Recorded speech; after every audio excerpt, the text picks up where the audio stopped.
welcome back to my channel, and in today's vlog session I'll be doing more of the same that I normally do in vlog sessions. I'll basically be making a sketchbook. I went to my local stationery store and I found this, which is the Derwent heavyweight drawing paper. It's supposed to be, I think this is like 90-pound weight. No, it's 67 pounds paperweight. It feels rather differently than the sketchbook that I got from Derwent Academic. I don't know why I can't talk today. Let me get that for you. I am sorry if you see me start sweating. I did have the fan on, but I didn't want the noise of the fan to bother you guys while I'm talking, so you can hear me. This is the Derwent Academic Sketchbook. I believe this is also a 70-pound weight, or is it 70 sheets? I think it's 70-pound weight, but this is a sketchbook. And I don't know. I don't know what's the difference between the Derwent sketchbook paper and the Derwent drawing paper. They feel almost the same to me. I will be giving you guys a top-down view of what I'm looking at so you can see what I'm looking at. But honestly, they feel the same. They look the same. Only difference is somehow the sketchbook paper, let me see if I can put them together, seems, oh my gosh, this is just white on white on white. The sketchbook paper, if you can see here, looks a tad bit darker than the drawing paper pad. It just seems that way to me. Just seems a tone bit darker than it, or maybe it's just my perception, I don't know. And I started to sweat. Gosh, I have to put on back the fan. But anyway, I'll be making, the reason why I got this paper pad is because I wanted to make some small to miniature sketchbooks, and I didn't want to tear pages out of this because I kind of like this presentation.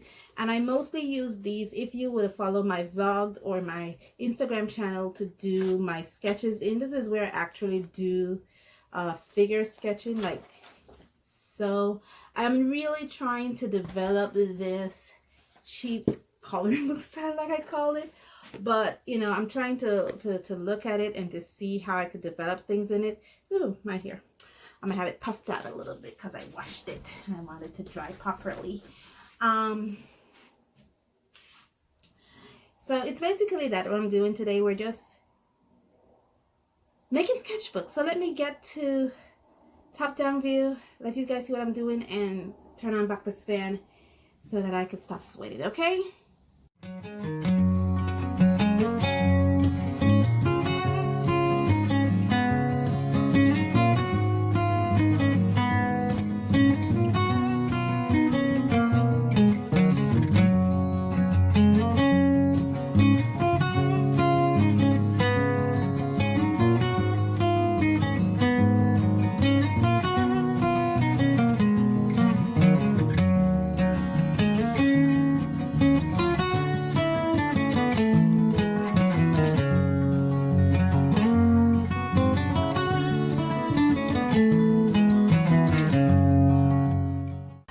Okay guys, I hope you can hear me.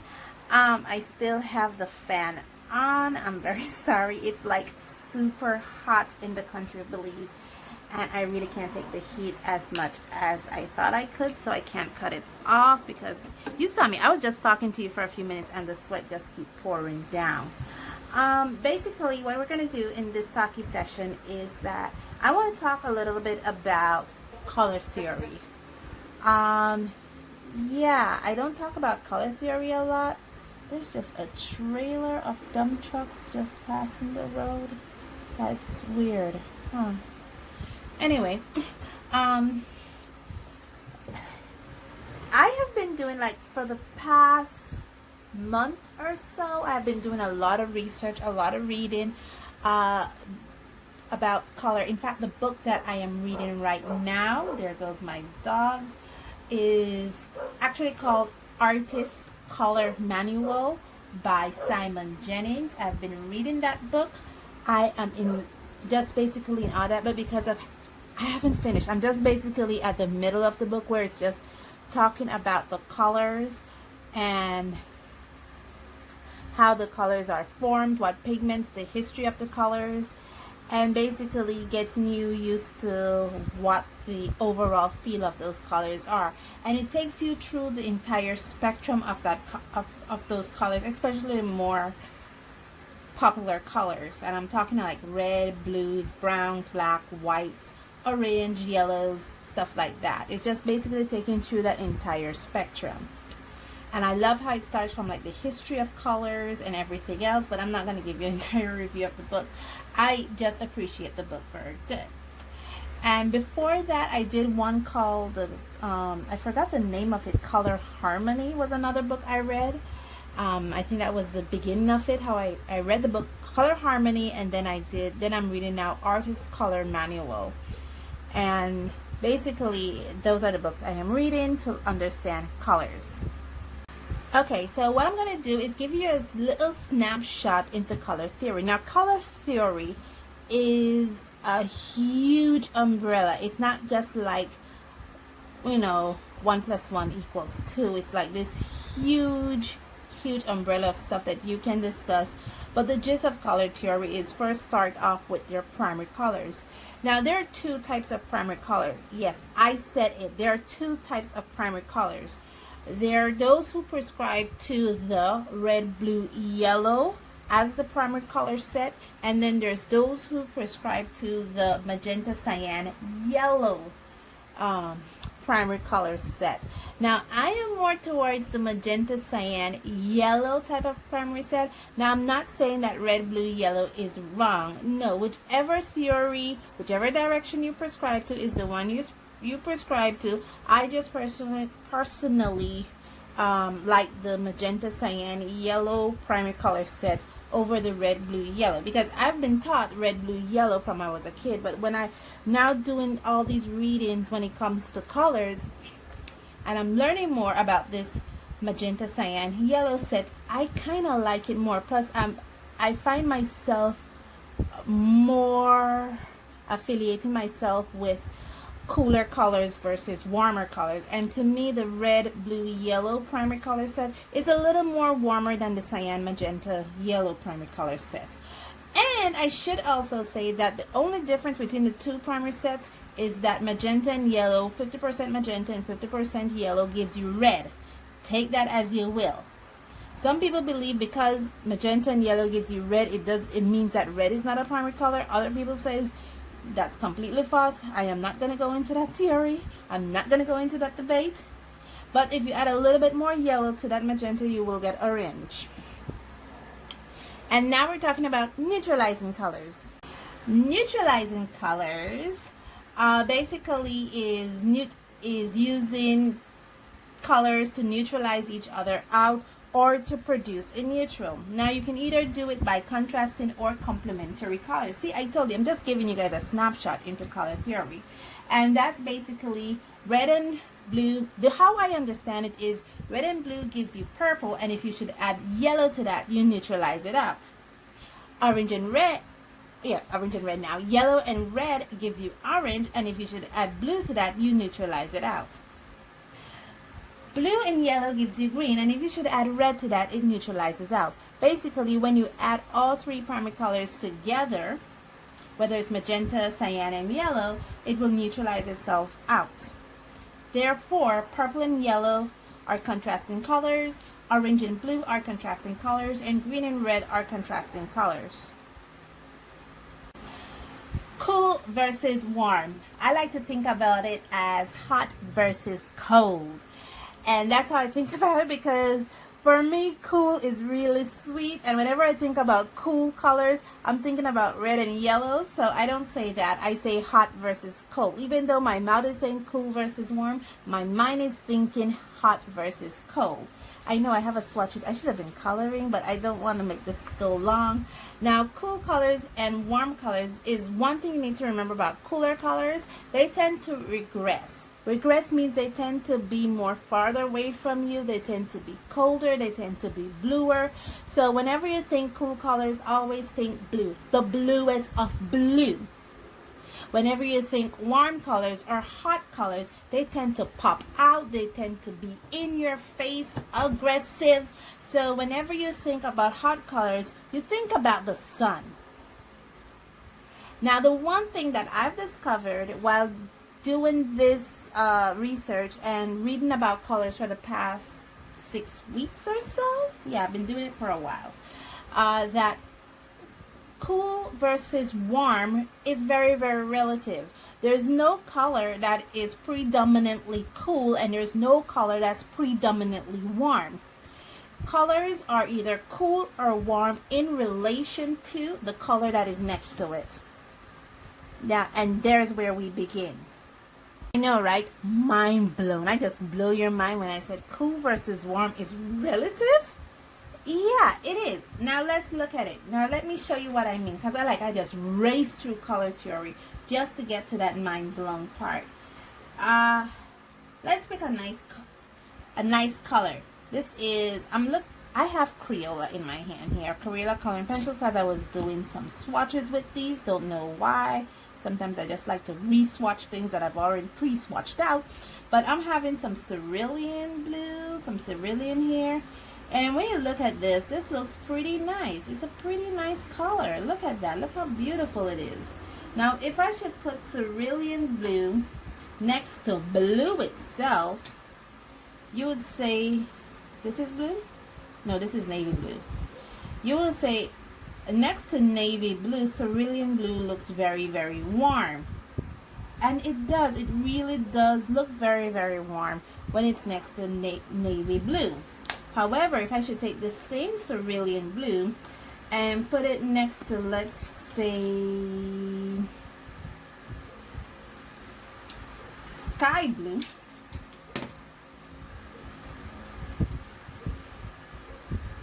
all of a sudden, cerulean blue becomes the warm color, and comes the cool color, and sky blue is the more warmer color. Look at that.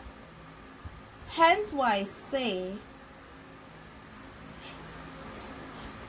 cool versus warm is relative. It is very, very relative. Look. See, cerulean blue looks very, very warm, or very, wait, let me rephrase that. Cerulean blue looks very, very cold, very, very cold, while sky blue looks very, very warm. Oops, sorry. Sky blue looks very, very warm, and cerulean blue looks very, very cool. When you put cerulean blue now next to navy blue, cerulean blue looks very, very warm, while navy blue becomes the cool color. See what I mean? Relative.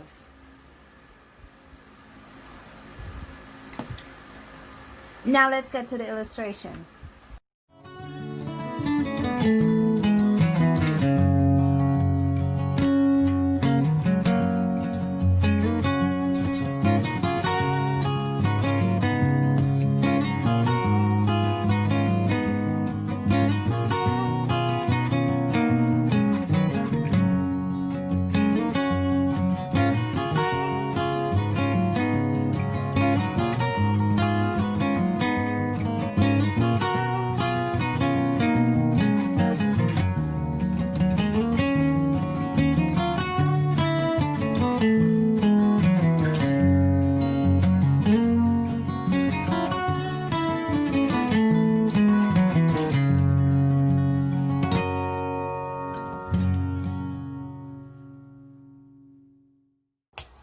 Okay, I am finished. I am all drawn up, all lined up. I think I'm going to make this into a art session. I know that I said in the beginning of this was going to be a vlog, but really and truly, I think it's going to be an art session, because it did start off quite vloggy, where I showed you how I did a quick sketchbook, but in truth, I'm ending artsy, so I'm gonna make it into a vlog, and I'm hoping not to make it no more than 20 minutes. I'm hoping. So let me shut up and get to the coloring. I'll be using the Crayola coloring pencil for this piece, and we were talking about color theory. So being that I'm using the Crayola For this, I'm going to keep it as a limited color palette, and I'm going to apply everything I've learned in those 2 books that I read regarding color harmony and the artist's color manual. So let me shut up and get to it.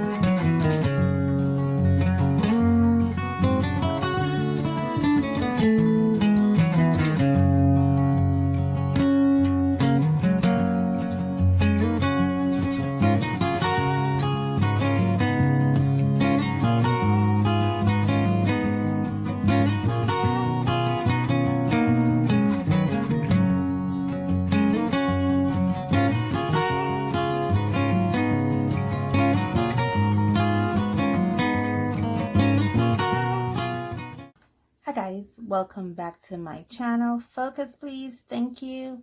Yeah, I know I said I was going to work with a limited color palette, but something went wrong.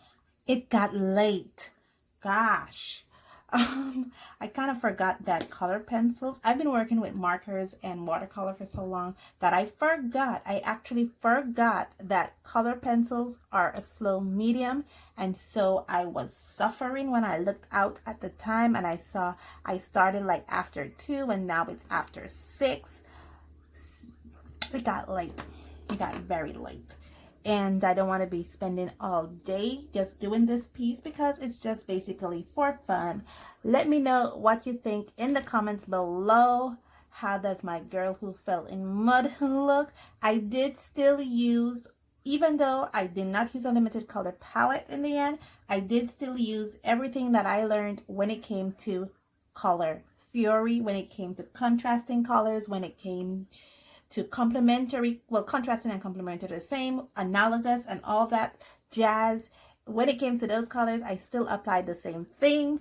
So let me know what you think in the comments below. Let me end this because my memory is going out. As always, guys, stay safe, stay blessed, and I'll see you in the next one. Bye.